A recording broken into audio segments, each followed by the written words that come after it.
Hi there, welcome to the latest episode of my 10-minute moan, and the topic of this 10-minute moan is titled Nigel Farage, the deceiver. Now there's a few reasons for that, and one of them is very, very current and topical as he flip-flops around a topic that should be really, really easy for the leader of the Reform Party to explain. Now I'm going to go back and explain a few things up until we get to this point of what happened over the last 48 hours with Nigel. Nigel Farage's party are seen by many of their detractors as far right. They're actually far from far right, but don't let that get in the way of a good argument. And there's been times since the election where you would have probably thought he'd be odds on to be the next Prime Minister if all he had to do was say nothing for the next 4 years. He would no doubt have been. And probably statistically right now is probably still the favourite to be the next Prime Minister of the United Kingdom. But it should have been so much easier, and he should have people like me been supportive, as that was at one point a sort of natural home for me.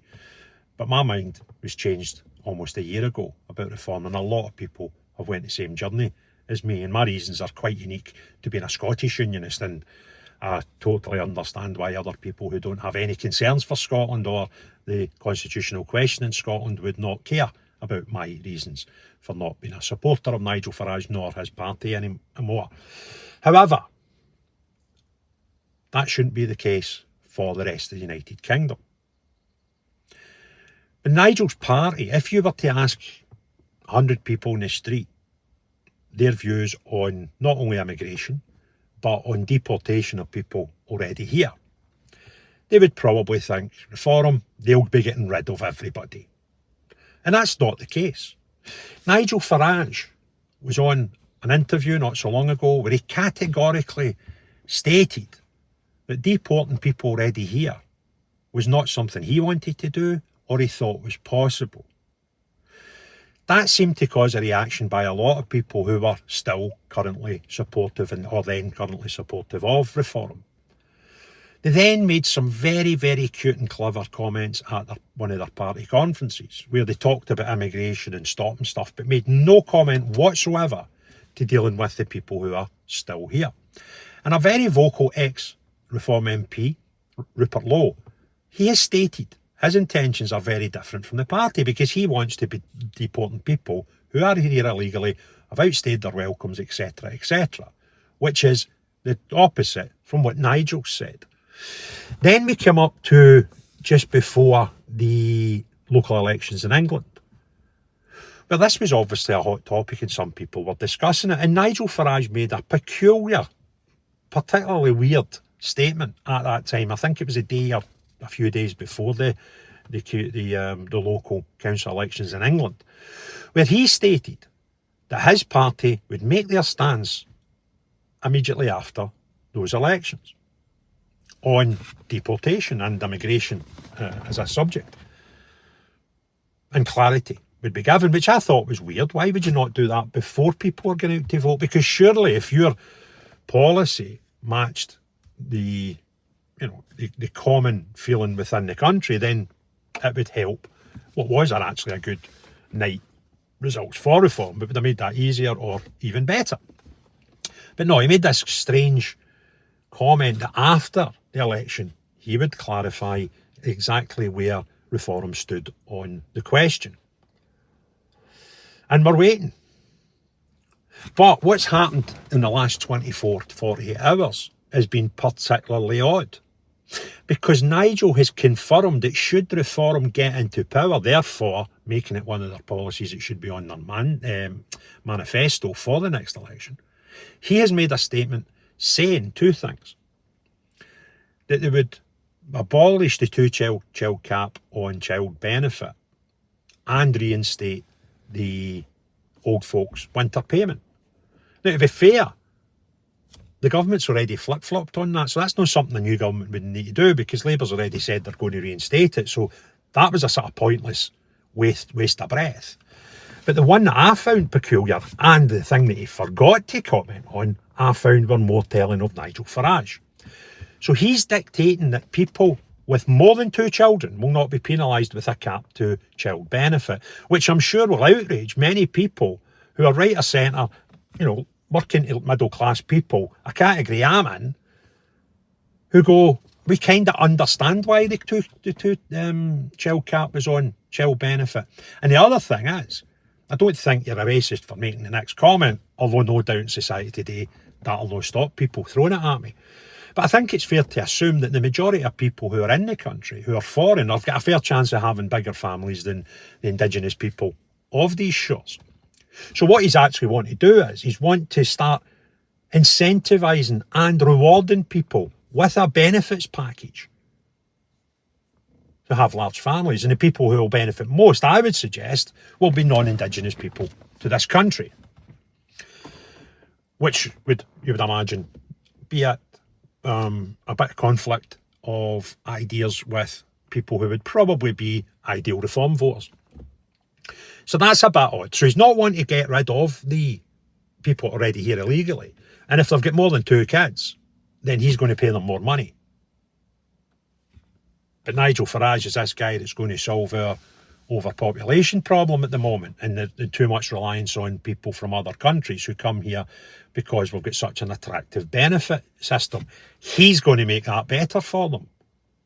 And that just blows my mind. But the big thing that he forgot to talk about was the claim he made before the election, which was, once the election's done, I'll make clear our policy, our manifesto, our theories and thoughts on immigration and deportation. For elections that happened weeks ago. And now he's able to come out and say, well, these things are going to be policy of ours and on our manifesto. Banning the 2-kid cap for child benefit and the winter fuel payment, which actually didn't need to say because, well, the government's already flip-flopped and backtracked on that. So that was a pointless waste of energy. Staying up to date with events around the world can be difficult, where it's impossible to consult a single source for the full story. Narratives that shape public opinion often just reinforce media and corporate-backed vested interests. It's hard to know what information to trust. See what the media is exaggerating, sensationalising, over or under reporting. That's why I've been using Ground News. Ground News is an app and website that combines news from around the world in one place so you can compare coverage. For every news source, you can see if it has any political bias, how reliable the reporting is, and who owns them. They even have a blind spot feed that highlights news disproportionately covered by one side of the political spectrum.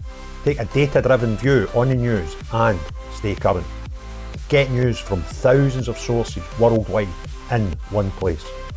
I've been using Ground News to help me get all the world's news in one place and give a more balanced opinion on what we read and viewing who is telling us the truth and who isn't. Subscribe via my link to get 40% off the Vantage subscription. It's the one I use to get unlimited access to every feature. Your subscription can not only help my channel, but also help Ground News, as it makes the media landscape more transparent. Although it's a good policy, right? Like, kind of great thing. Give the old folk their couple of £100 for their fuel bills in the winter. That was a nice thing to do. Ridiculous we stopped it. But to actually come out and say, we're going to do something that the government's doing anyway, you're like, well, what's the point? You keep telling us that you're the opposition.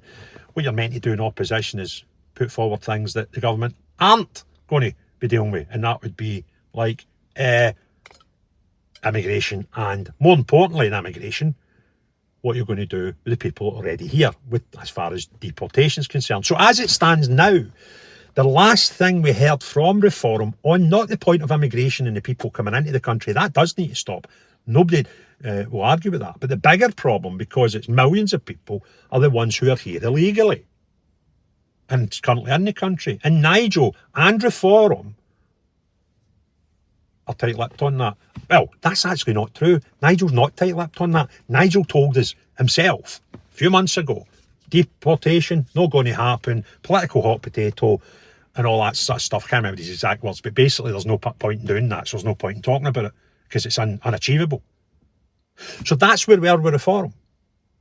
But And this is a bit that annoys me, because the people who support reform or joining reform or joined reform potentially stand up for election for reform, I would say are probably the same as me or very similar to me politically. And you're deceiving them. You're deceiving them by having them think you are the furthest right party on deportation. Well, you're not.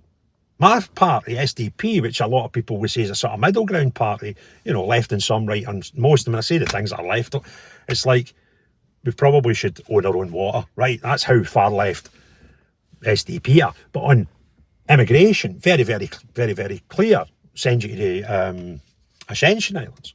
And anybody that's here that shouldn't be here, you're parked, right? You can't be more clear than that. For some reason, this is difficult for reform to say. And the people who support them and vote for them deserve to know.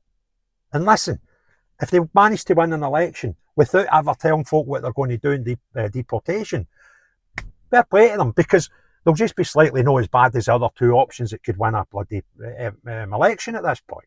And that's kind of where we are. That's how bonkers British politics are. There is no great party out the ones that can actually win an election right now. Absolutely mental. Anyway, if you enjoyed this video and you want others to see it, click a thumbs up, put some comments below and hit the share button. If you've not already done so, please subscribe to the channel. But most importantly of all, unless you are the type of political leader who is deceiving the British public who look, sound and think like me, then not you, but everyone else, have a great day. Cheerio, bye now.